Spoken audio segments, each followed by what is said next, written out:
Olá, meus queridos, que bom nós estarmos aí juntos para mais uma ministração da nossa série Acelerando o Sobrenatural. Grandes coisas, né? Estamos vendo aí.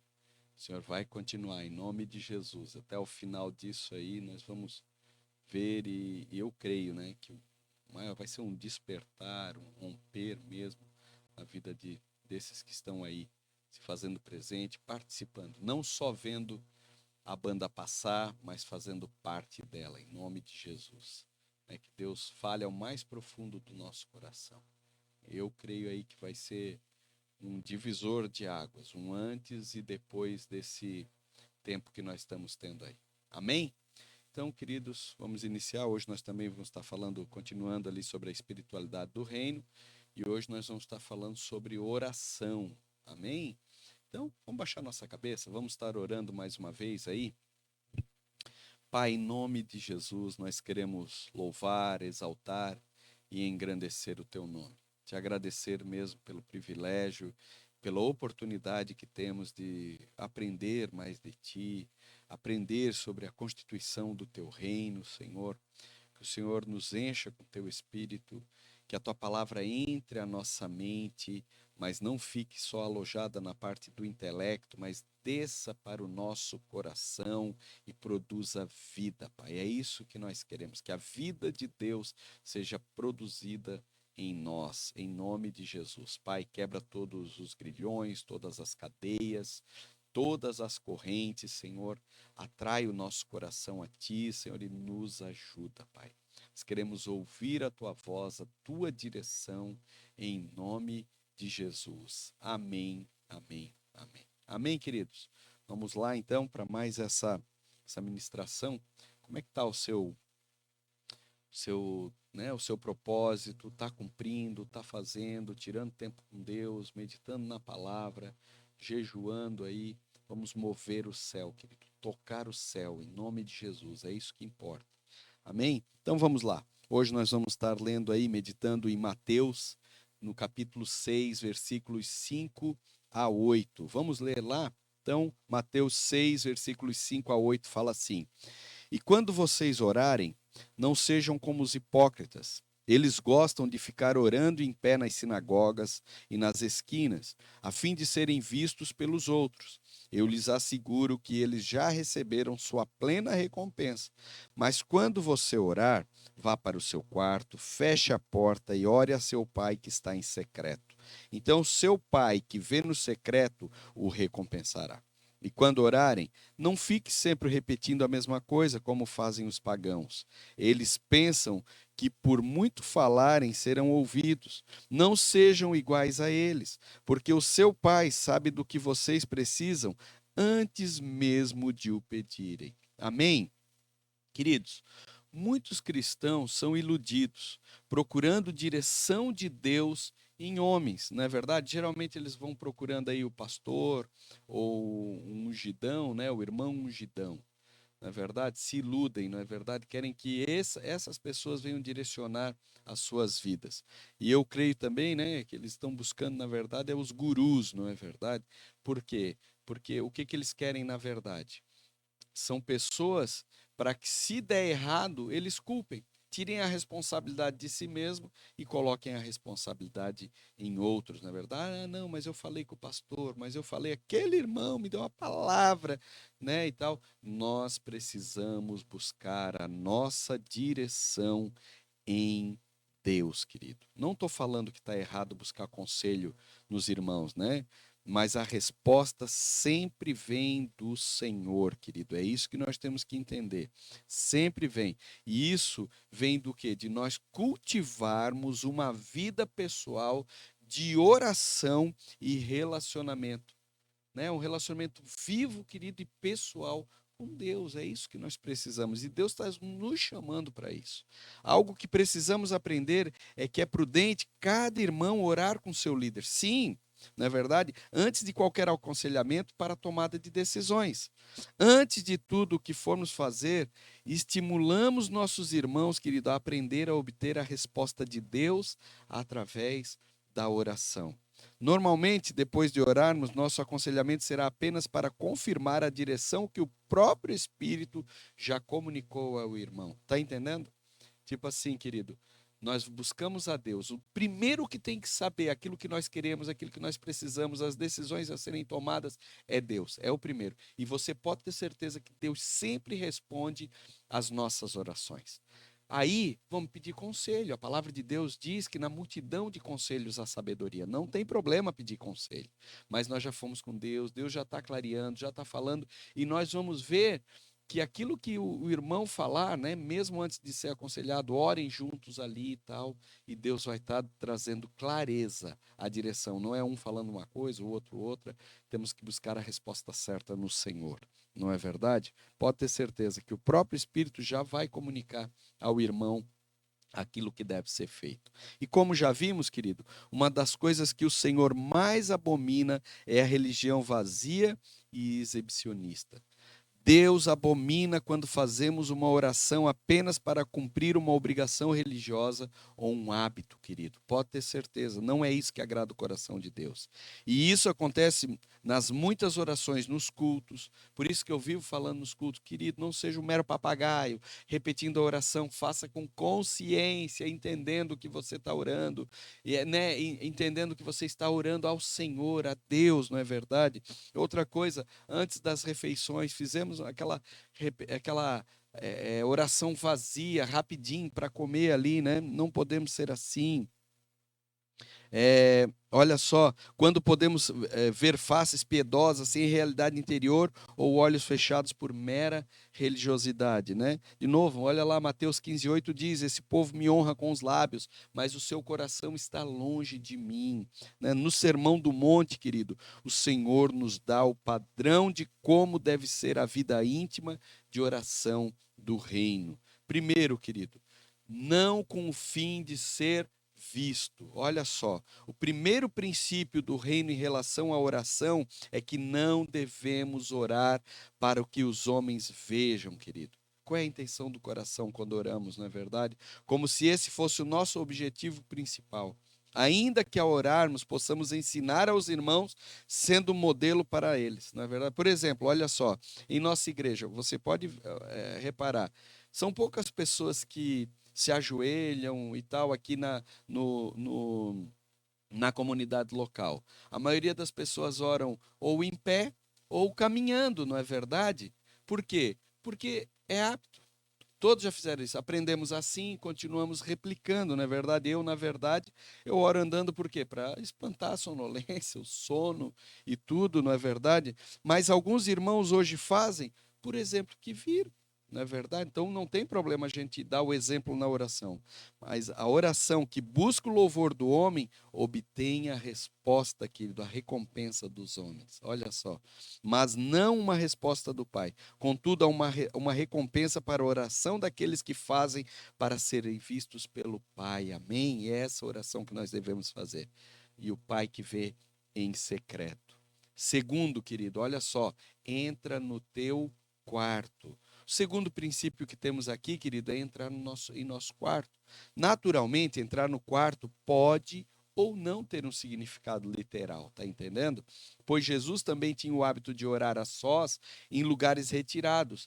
E Paulo, querido, ele nos ensina a orar em todos os lugares. Olha só o que fala lá 1 Timóteo 2:8, diz assim, ó: quero, pois, que os homens orem em todo lugar, levantando mãos santas, sem ira e sem discussões. A palavra usada por Jesus em Mateus 6:6 é traduzida como quarto.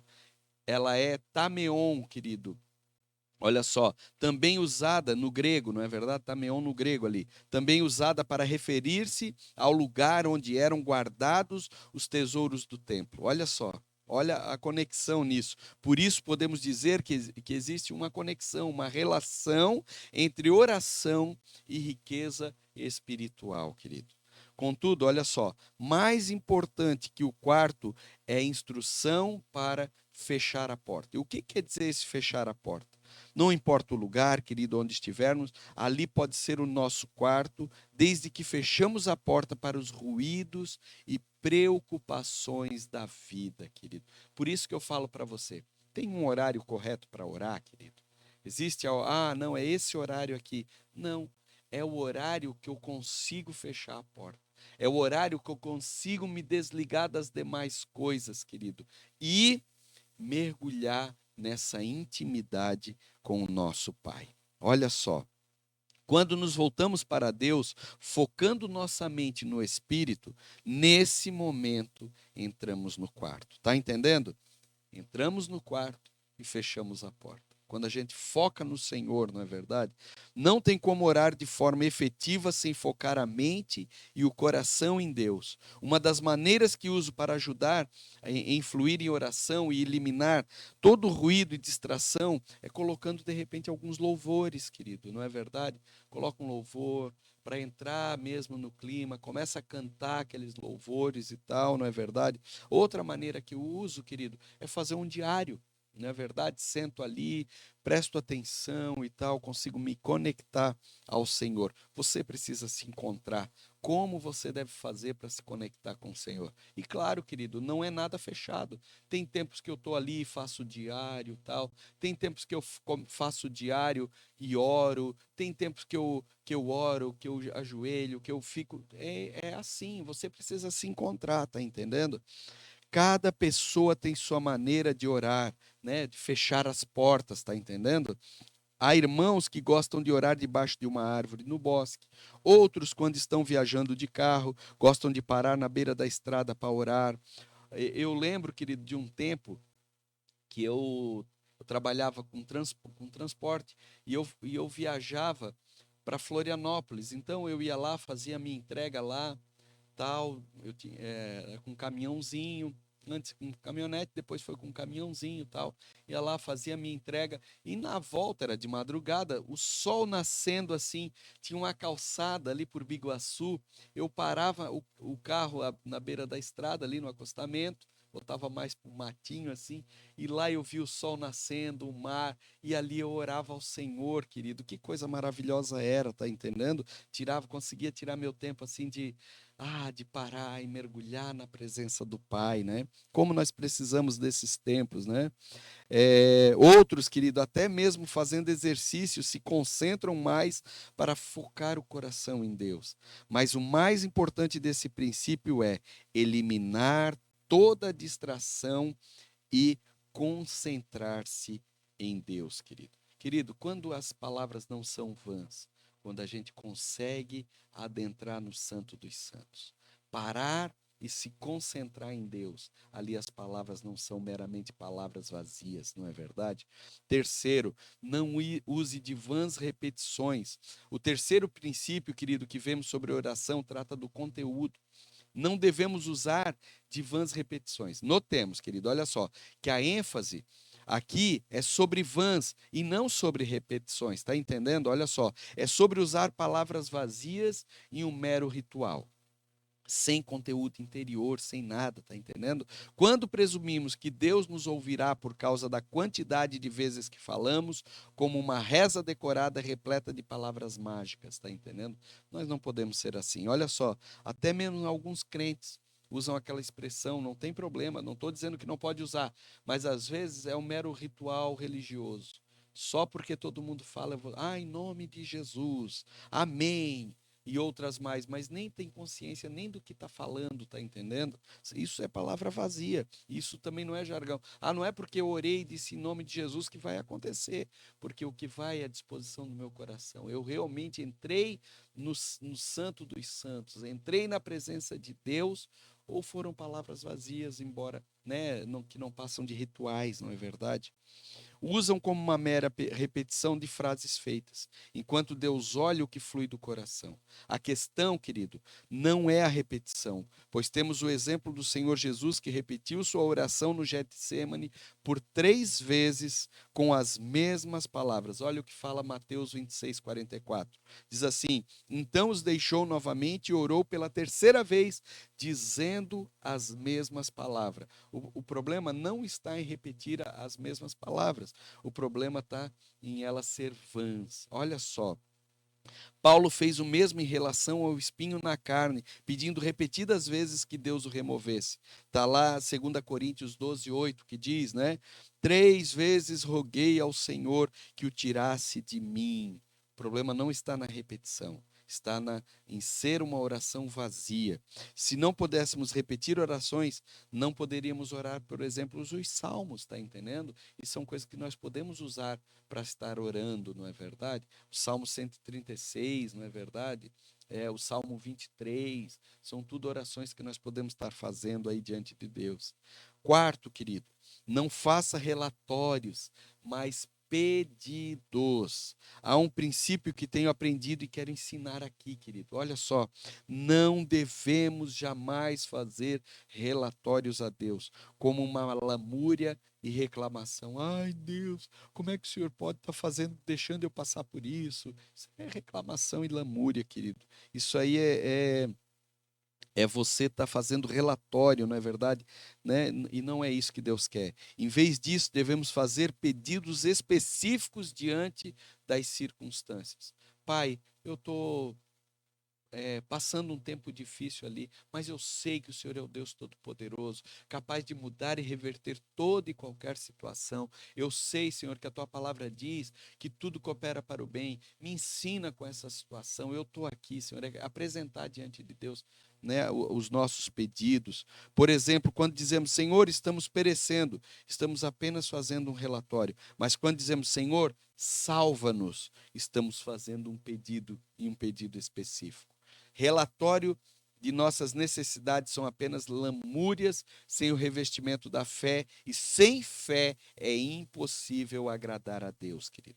Por outro lado, pedidos específicos honram a Deus e são recompensados com respostas, está entendendo? Os pedidos, Jesus mandou nós pedirmos, não é verdade? Lamuriar, lamentar a sorte, muitíssima gente o faz, mas aqueles que creem fazem pedidos específicos com intensidade e perseverança, reconhecendo que somente Ele é Deus e Ele pode todas as coisas, em nome de Jesus, querido. Amém? Olha só, embora Deus, o nosso Pai, conheça nossas necessidades, ainda precisamos pedir-lhe, pois todo o que pede, recebe. Está lá em Mateus 7:8.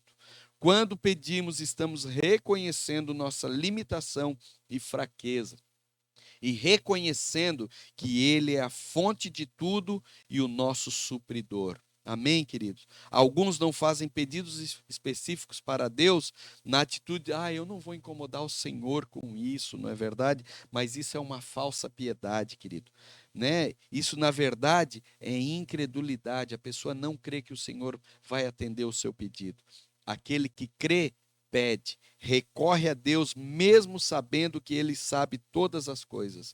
O Senhor deseja ser galardoador de todo aquele que o busca, querido. Precisamos tomar hoje mesmo a decisão de não lamuriar ou fazer relatório, mas começar a pedir ao Pai com pedidos específicos. Fechar a porta e clamar intensamente, apresentando um pedido de suprimento para cada uma de nossas necessidades, querido. É isso que Deus quer fazer. Deus quer responder a sua oração. Por isso, Ele está lhe ensinando em como você deve orar, querido. Amém? Vamos baixar nossa cabeça, vamos orar ao Senhor. Pai, em nome de Jesus, nós cremos que o Senhor é o Deus Todo-Poderoso, capaz de mudar e reverter toda e qualquer situação. Pai, em nome de Jesus, ensina-nos a orar. Assim como teus discípulos pediram, nós estamos aqui pedindo, ensina-nos a orar. Que o teu Espírito Santo conduza-nos à oração que recebe a resposta do Pai, Senhor, em nome de Jesus. Pai, e se alguém aqui, Senhor, está padecendo algo, que hoje mesmo ele se prostre ante a Ti, coloque a sua petição diante do Senhor e o Senhor lhe responda, Pai, em nome de Jesus. Amém, amém e amém. Amém, querido?